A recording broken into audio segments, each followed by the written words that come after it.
युवाओं को ठगा जा रहा है। सबसे ज्यादा अगर किसी को ठगा गया है पूरे देश में तो वो युवा नौजवान बेरोजगार है। तो ये आप समझिए कि जो चाय पकौड़ी की दुकान खुलवानी थी उसी के लिए ये उनको पैसा देंगे, बोल रहे बिजनेस करने का। अभी जो बच्चा का है, अभी 4 दिन पहले इन्होंने अग्निवीरों का जो वहाँ से लाया है मैनिफेस्टो तैयार करके, उसमें देखिए बार बार संशोधन कर रहे हैं और नए तरजीह देने के कारण अपने आप पे तानाशाह साबित कर रहे हैं। जो मन में आता है वो लागू कर दे रहे हैं। आज विधानसभा से राजभवन तक आज मार्च करेंगे अग्निपथ योजना के खिलाफ। दे ही नहीं, आप देख रहे हैं रोज दिन आप ही का न्यूज चल रहा था ना, यहाँ ग्रेजुएट वाली चाय दुकान है, वो तो रोजगार ही है ना।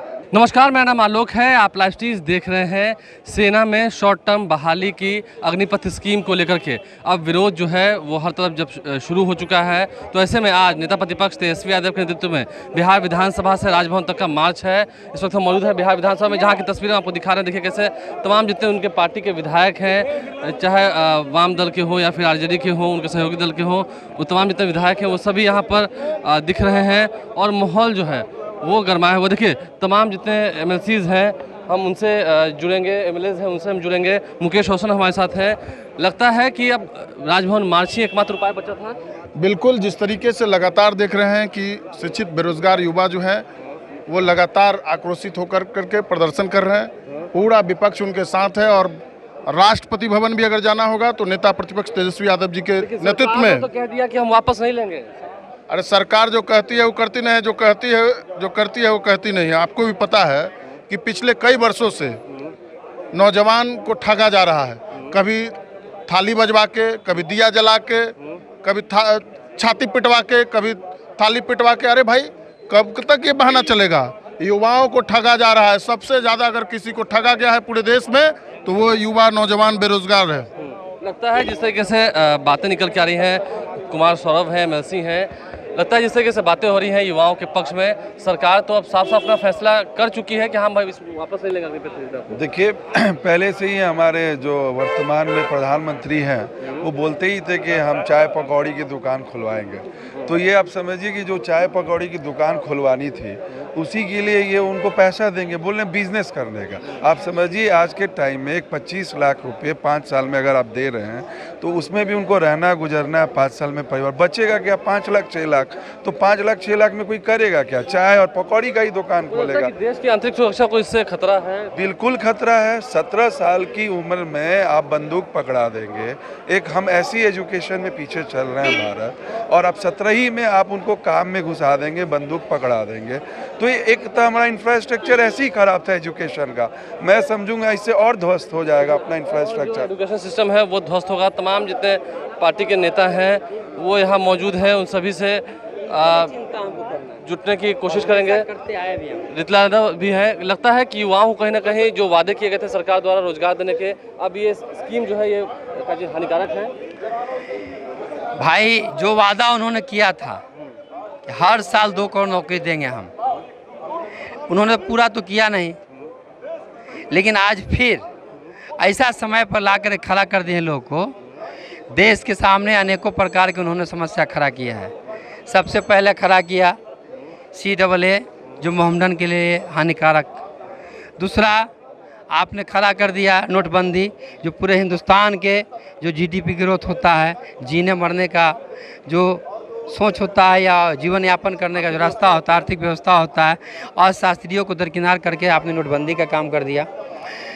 फिर आपने किसान विरोधी बिल ला दिया। अब बताइए सब कुछ करने के साथ साथ अभी जो ले आए हैं, जो 17 से 18 वर्ष के जो बच्चा है वो कम से कम लगता है कि 17-18 करोड़ है।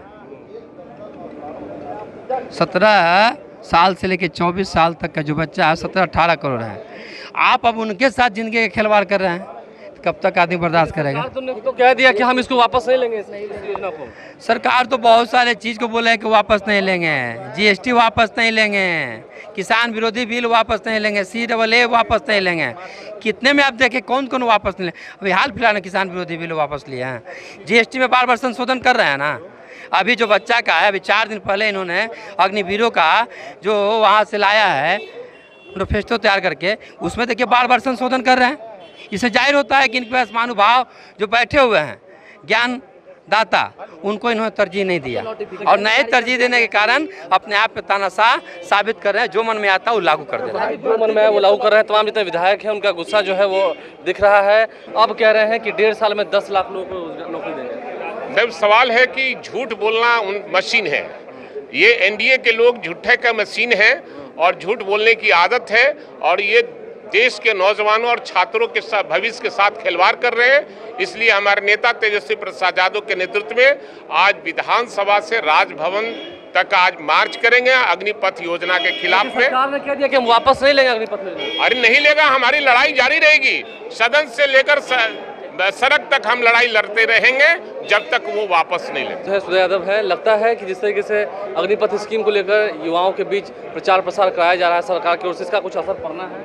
देख लीजिए, प्रचार प्रसार नहीं कराया जा रहा है, चूँकि यहाँ पूरा युवा शिक्षित है ना, समझदार है और सरकार ने जो अग्निपथ योजना जो लाई है उससे अपने आप को बेकार लाचार समझ रही है। इसी को लेकर के राष्ट्रीय जनता दल महागठबंधन के नेता आदरणीय तेजस्वी यादव आज राजभवन मार्च कर रहे हैं। लगता है कि मतलब जो आक्रोश युवाओं में भरा हुआ है वो सरकार को नहीं दिख रहा है, क्योंकि सरकार ने कह दिया कि हम इसे वापस नहीं लेंगे। सरकार को नहीं दिख रहा है, इसलिए क्योंकि सरकार जो 14 के चुनाव में जो बात कि भाई हम रोजगार देंगे 10 लाख नौकरियां तो दे ही नहीं। आप देख रहे हैं रोज दिन आप ही का न्यूज़ चल रहा था ना, यहाँ ग्रेजुएट वाली चाय दुकान है, वो तो रोजगार ही है ना। हमारे नेता तो यही कहते थे ना कि पकौड़ा बेचना भी इनके सरकार में रोजगार है, तो वही रोजगार ही है। सभी इतने विधायक हैं वो क्या कुछ कह रहे हैं, अपनी बातों को रख रहे हैं। अग्निपथ योजना के खिलाफ जो गुस्सा है वो रोज भड़का है। अब से कुछ देर पहले नेता प्रतिपक्ष एसपी यादव भी पहुँच चुके हैं बिहार विधानसभा और अब थोड़ी देर में यहाँ से राजभवन मार्च की शुरुआत होनी है। इससे पहले विधायकों ने क्या कुछ कहा है आपने सुना है। आप लाइव स्ट्रीम से बना है, हमारे चैनल को सब्सक्राइब कर लें, साथ साथ फेसबुक पेज लाइक करें। धन्यवाद।